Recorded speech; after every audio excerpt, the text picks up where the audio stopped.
कहने की बात है, अपने को तो खाना खाना है, मस्त नाश्ता कर रहे हैं, अच्छे है।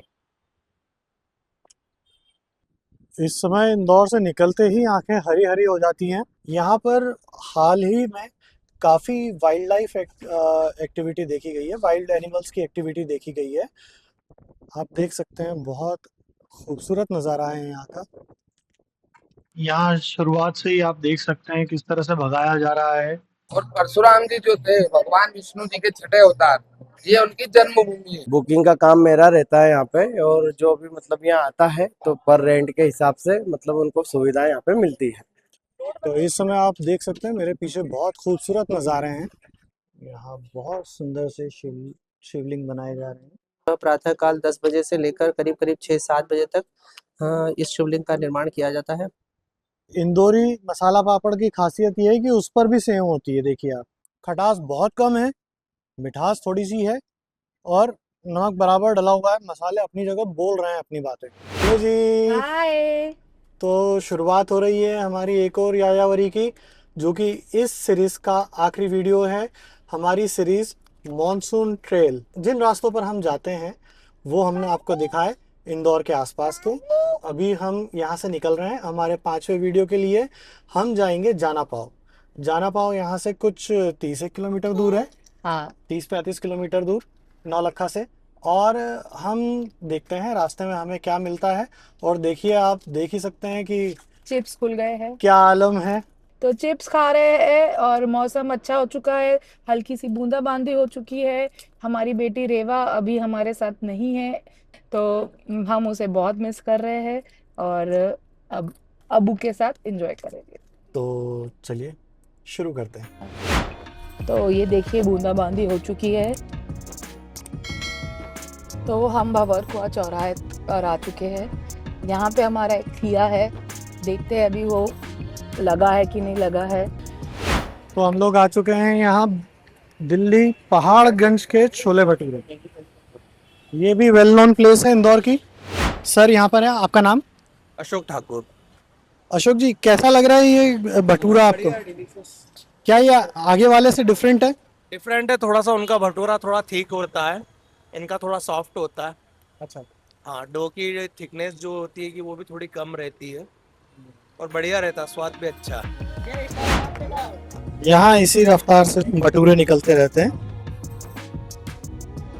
यहाँ इस तरह से लोहे लगाए जाते हैं फटाफट। भाई साहब इन्हें भटूरे का आकार देते हैं।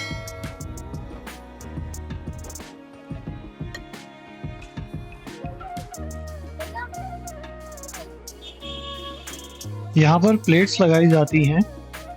छोले, तरी, आलू सब अलग अलग रखे रहते हैं, जिन्हें एक साथ मिलाकर के प्लेट में दिया जाता है।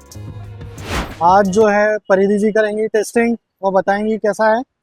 हमारे साथ में अबू जी भी है और ये देखिए हमें भटूरे फूले हुए मिले हैं।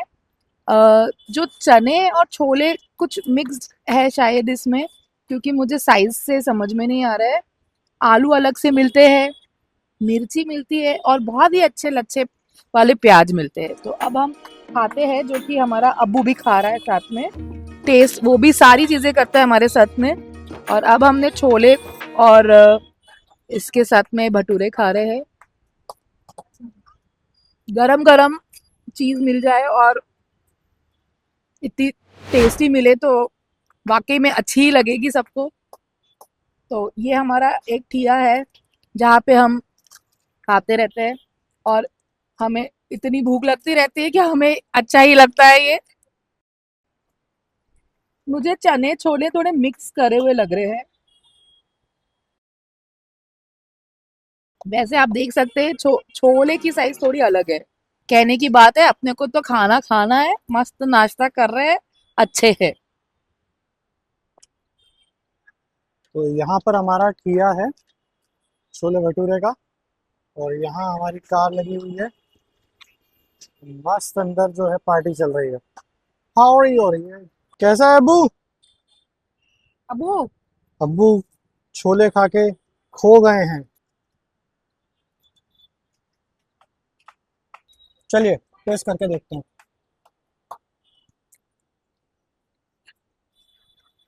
हम्म, बहुत अच्छा है।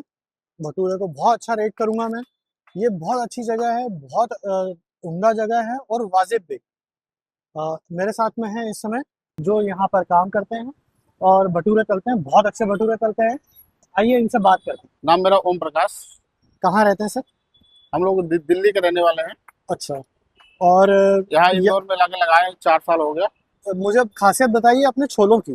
छोले सर ऑयल ऑयल करके उबाल के फिर मसाला बनाते हैं, इसके बाद अलग से डालते हैं उसको। फिर मसाला अलग से रहता हो है? एक प्लेट लगती है, उसमें छोले रहता है, मिर्ची रहता है, आलू रहता है, प्याज रहता है, 2 भटूरे रहते हैं साथ में। अच्छा, भटूरे का आटा कैसे लगाते हैं? भटूरे का आटा उसमें सूजी डलता है, बेकिंग पाउडर डलता है, मैदा? मैदा होता है। खमीर उठाते हैं? हाँ, थोड़ा खमीर उठाना पड़ता रात भर उठाना पड़ता है। है? नहीं नहीं नहीं, बस 1 घंटे की बात। 1 घंटे में खमीर उठ जाता है? अच्छा।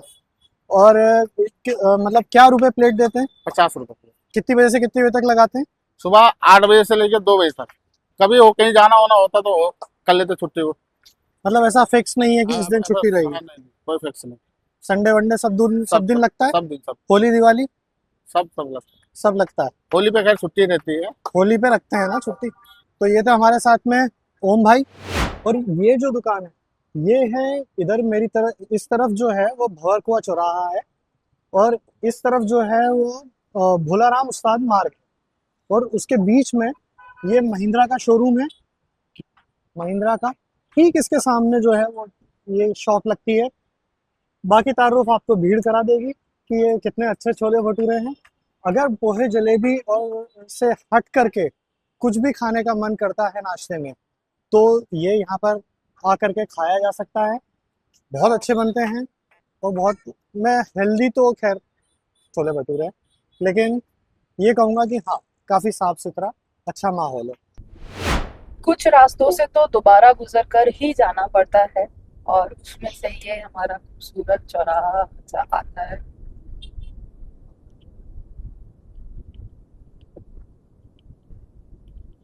ये एबी रोड है और ये हम इस समय बॉम्बे की तरफ जा रहे हैं, मुंबई की तरफ जा रहे हैं।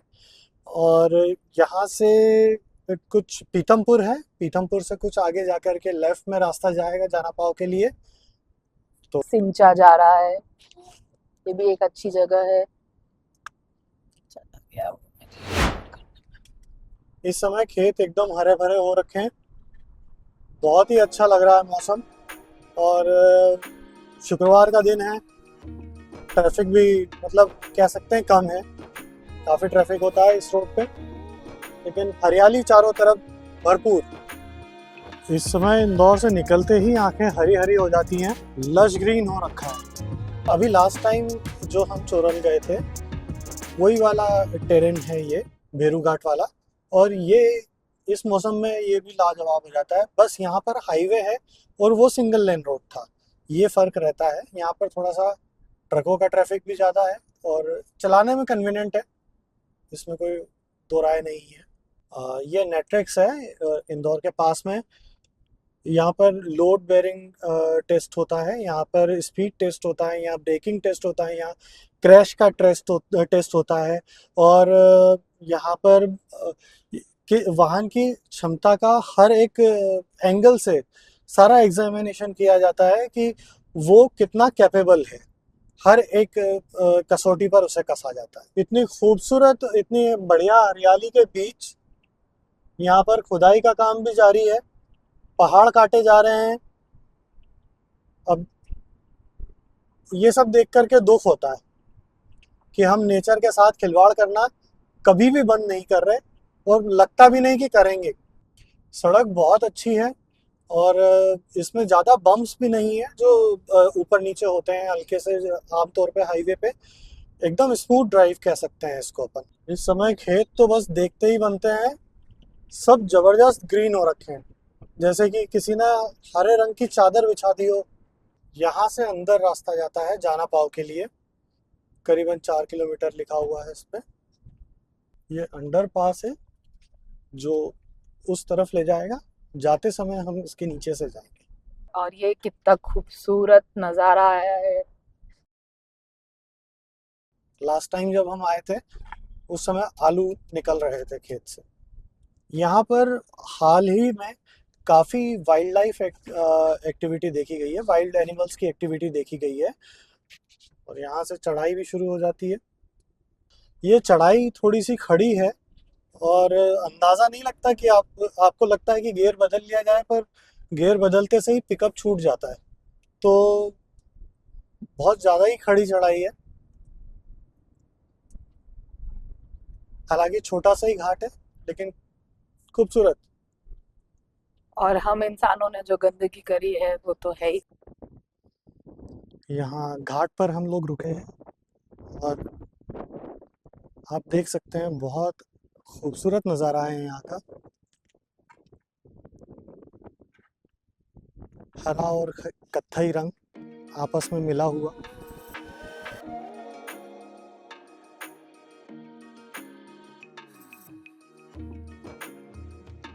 यहाँ की चढ़ाई वास्तव में काफ़ी स्टीप है।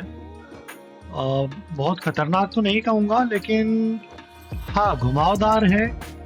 इस वजह से गियर शिफ्टिंग बहुत मुश्किल है यहाँ पर। और आसपास कुछ खास दिखता भी नहीं, क्योंकि ये रास्ता जो है वो पहाड़ियों को काट कर बनाया गया है। तो थोड़ा ऊपर जाने पर आपको व्यूज़ भी कम हो जाते हैं। और इस तरह से हम पार्किंग में पहुंचते हैं।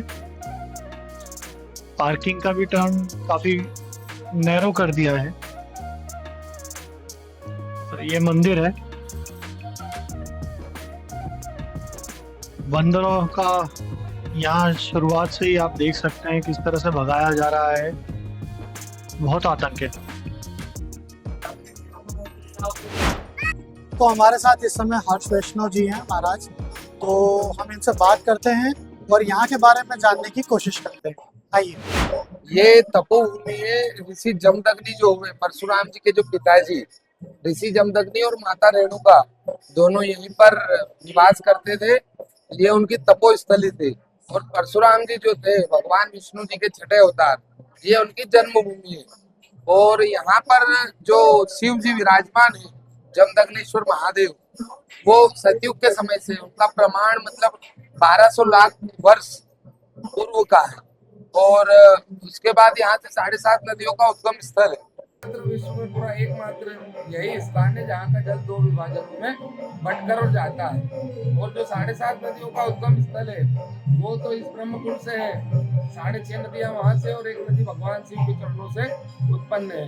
और ये विंध्याचल का बीच वाला हिस्सा है। जो विंध्याचल श्रेणी है अमरकंटक से लगा के सतपुड़ा के जंगल तक, उसमें सबसे ऊपरी भाग जो है वो जाना पाओ परशुराम जी की जन्मस्थली। तो ये थे हमारे साथ में हर्ष वैष्णव जी। इन्होंने हमें बताया ये मंदिर कितने साल पुराना है और क्या इसका इतिहास है। बंदरों का भयंकर आतंक है यहाँ पर। मतलब वो इतने बेखौफ हैं कि आपके पास आने में भी नहीं हिचकिचाते। ये सिर्फ हम जो डिस्टर्ब कर रहे हैं ये वाइल्ड एनिमल्स को, वो सिर्फ खाना खिला खिला करके। आपने यहाँ खाने की चीज़ें रखी हैं, आप यहाँ खाना खिलाते हैं।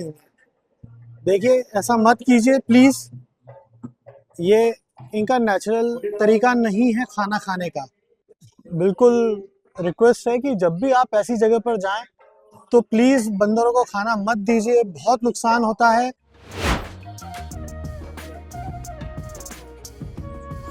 साढ़े 7 नदियों का उद्गम स्थल है ये कुंड। पश्चिमी ढलान चंबल, कारम, धामनी, अजनार, सुमरा।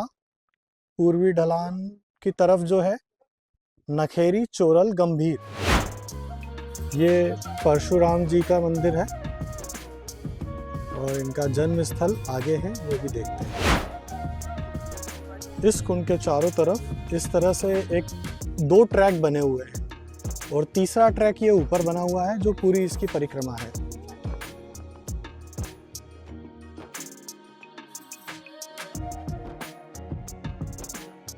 तो इस समय हमारे साथ में वैभव शर्मा जी हैं जो कि यहाँ पर बुकिंग वगैरह देखते हैं और यहाँ का ध्यान रखते हैं। तो आइए इनसे बात करते हैं।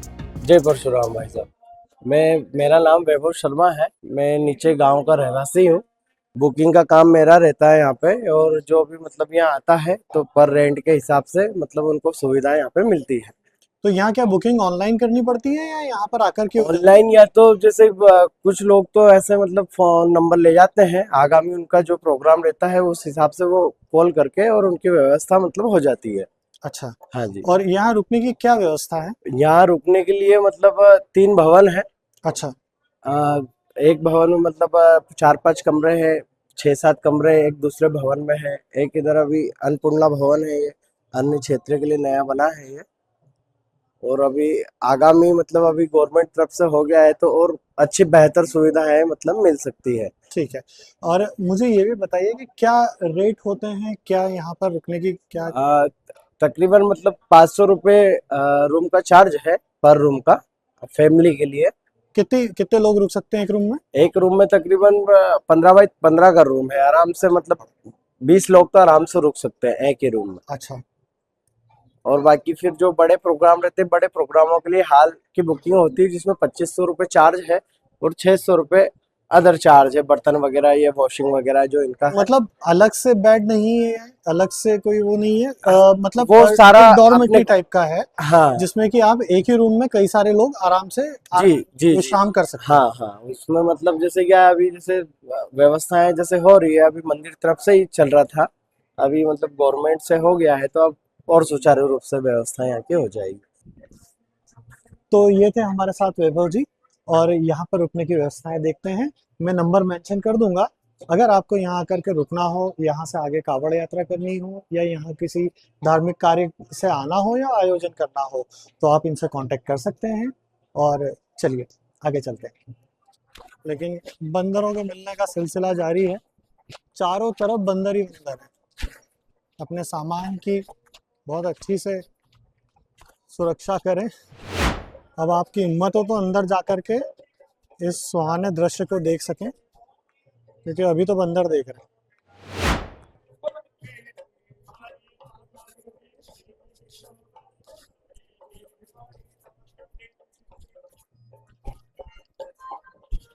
तो इस समय आप देख सकते हैं मेरे पीछे बहुत खूबसूरत नज़ारे हैं। ये पर्वत श्रृंखलाएं विंध्याचल की हैं और बहुत खूबसूरत हिस्सा है ये। थोड़ा सा विंध्याचल पहले ख़त्म हो जाता है, लेकिन ये थोड़ा उसका कहना चाहिए अलग से एक टुकड़ा है, विंध्याचल में ही गिना जाता है इसको। यहाँ तक एक बीच का हिस्सा है विंध्याचल का। मौसम बहुत सुहाना है, ऐसे मौसम में आने का ही यहाँ पर सबसे ज़्यादा मज़ा है। ज़्यादा तेज़ धूप में नहीं आ सकते और बारिश सा लगे लेकिन बारिश ना हो, और इस तरह का एक छाया वाला मौसम, कहना चाहिए बादलों के आंचलों वाला मौसम, तो बहुत खूबसूरत यहाँ के नज़ारे होते हैं और बहुत मज़ा आता है। कैसा लग रहा है परिधि? बहुत अच्छा लग रहा है, हवा भी बहुत अच्छी है और मज़े आ रहे हैं बस। और अब्बू मियाँ किसी चीज़ में लगे हुए हैं? फूल लिया है उन्होंने। अच्छा, फूल के पीछे पड़ा है। इंदौर के कितने पास में इतना अच्छा अगर हमें मिल रहा है, ये बहुत बड़ी बात है मतलब। और जैसे टीनू ने लास्ट टाइम बोला था सस्ते में अच्छा, वो यही है।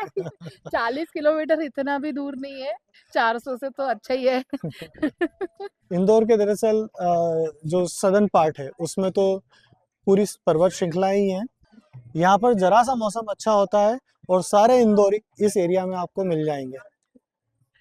वीकेंड्स में थोड़ी भीड़ ज़्यादा होती है, लेकिन अभी हम वीकडेज वीकेंड के बीच में फ्राइडे के दिन आए हैं, तो हमें एक अच्छा क्राउड मिल रहा है और बड़े मज़े आ रहे हैं।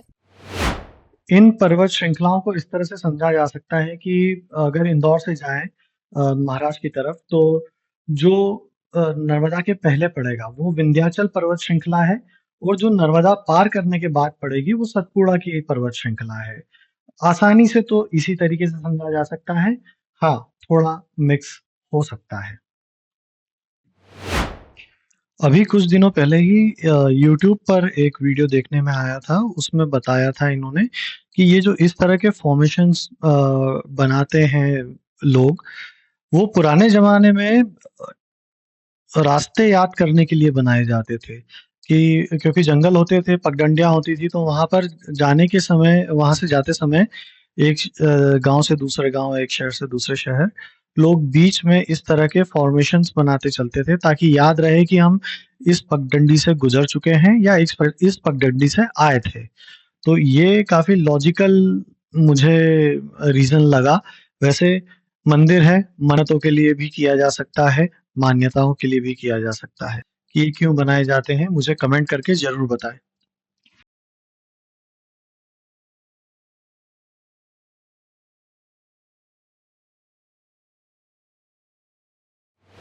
यहाँ बहुत सुंदर से शिवलिंग बनाए जा रहे हैं।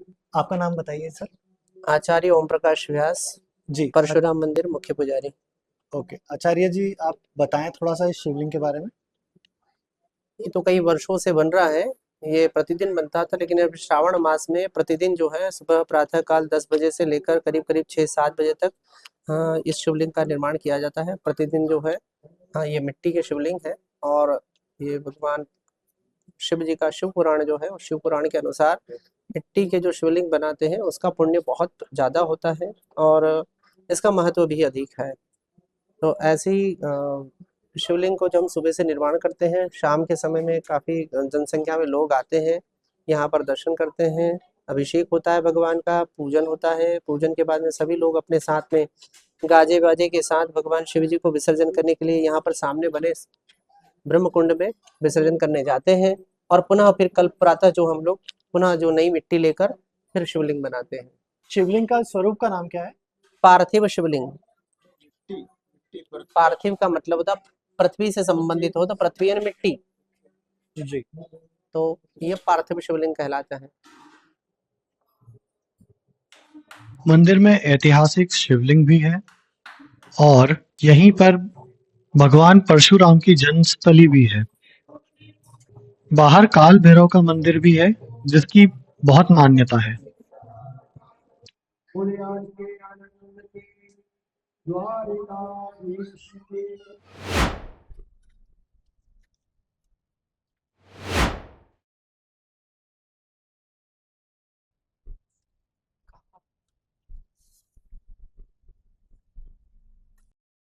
रास्ते में रुककर भुट्टो का मजा लेना तो बनता ही है, तो ये परंपरा भी पूरी की गई।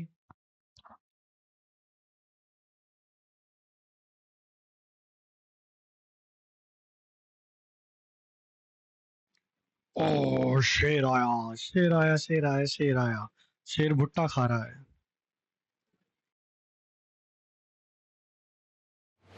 तो ये विंध्याचल पर्वत श्रृंखला के पहाड़ हैं और बहुत खूबसूरत ये हिस्सा। नाम क्या है, नाम क्या है ये पेड़ का? पता है आपको? झाड़का का। हाँ झाड़ का। हाँ ये सागवान। सागवान है। तो ये सूखी क्या कही? सूखी का पत्ता बिलड़ लगी, बिलड़ बिलड़। हाँ, खिल गया। अच्छा, तो ये क्या अभी भी वो जिंदा है या नहीं है? अभी तो नहीं दिखता, पर ये पत्ता खिल गया, नहीं ऐसा हुआ। नहीं नहीं नहीं, वो पेड़ जिंदा है, झाड़ जिंदा है कि नहीं जिंदा है? झाड़ तो जिंदा है। फिर हरा हो जाएगा हाँ। अगले उसमें। तो ये पत्ती कोई काम नहीं आती ना, जलाने वलाने के काम आती? कहीं भी काम नहीं आती। ऐसी अच्छे। धन्यवाद।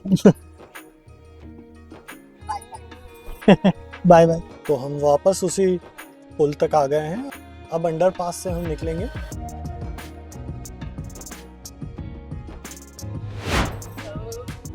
तो चलिए अब चलकर कहीं खाना खाते हैं अच्छा सा और वापस इंदौर चलते हैं।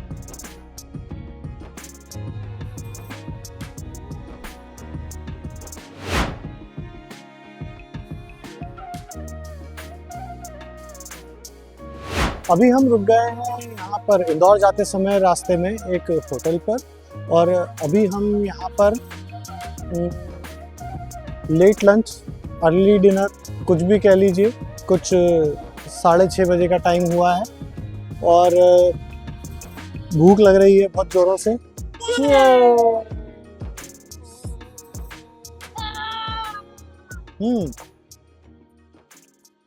मौसम के हिसाब से अच्छा है, ठंडा। इसका ब्रांड नहीं दिखाना है क्योंकि अभी हमारा कोलैब नहीं हुआ है, ठीक है, जीरो है। इंदौरी मसाला पापड़ की खासियत ये है कि उस पर भी सेव होती है, देखिए आप। इंदौरीपन की ये हदें हैं कि हम मसाला पापड़ पे भी सेव डालते हैं। अच्छा टमाटर प्याज खाते हैं, तीखा नहीं है। तो जी हमारा खाना आ चुका है, बस अब भूख लग रही है जोरदार वाली। जल्दी से परसते हैं और आपको बताते हैं कि खाने में क्या क्या है। दाल फ्राई है ये, काजू पनीर। तो आइए इस खूबसूरत से खाने का जायका लें और आप तक पहुंचाएं, काजू भी और पनीर भी। बहुत बढ़िया। और एक बटर रोटी बहुत अच्छी, देखिए आप, इसको कहते हैं ड्रिपिंग बटर, वेरी नाइस।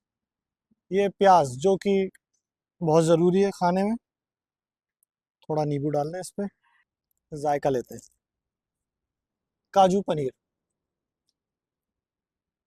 सीधी सी बात है, सबसे पहले जो एकदम से खुशबू आई वो कोयले जैसी थी, एकदम धुएं जैसी।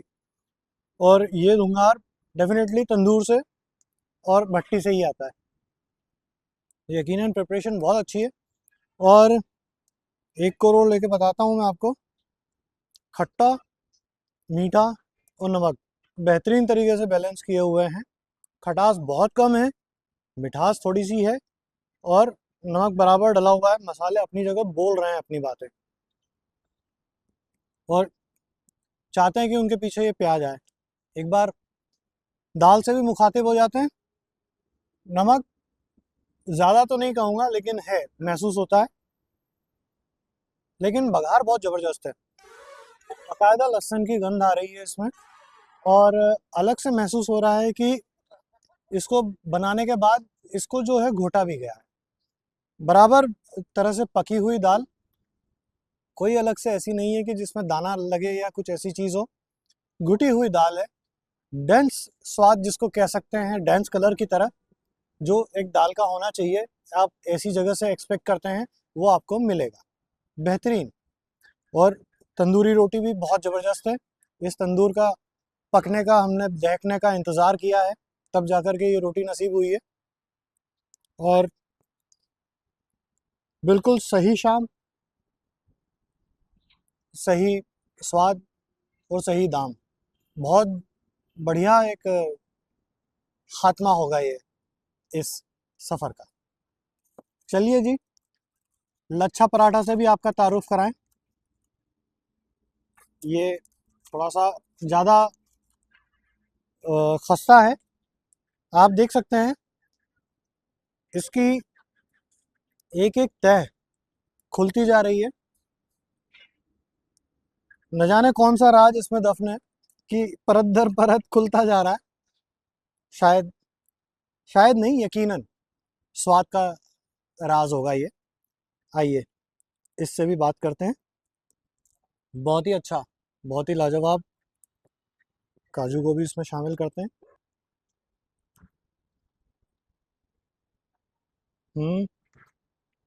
देखिए, लच्छा पराठा में है ना अपना हल्का सा नमक होता है, उस वजह से है ना दूसरा नमक बैलेंस हो रहा है। इस पनीर काजू की जो मिठास है वो नमक इस पराठे से पूरा हो रहा है। चलिए दाल से भी ट्राई करके देखते हैं।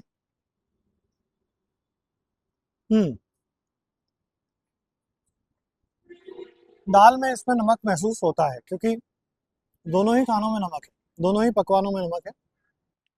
लेकिन लाजवाब, दोनों ही स्वाद बहुत अच्छे। और पराठा तो मतलब हाथ लगाइए और मज़ा आ गया, बेहतरीन, बेहतरीन शाम।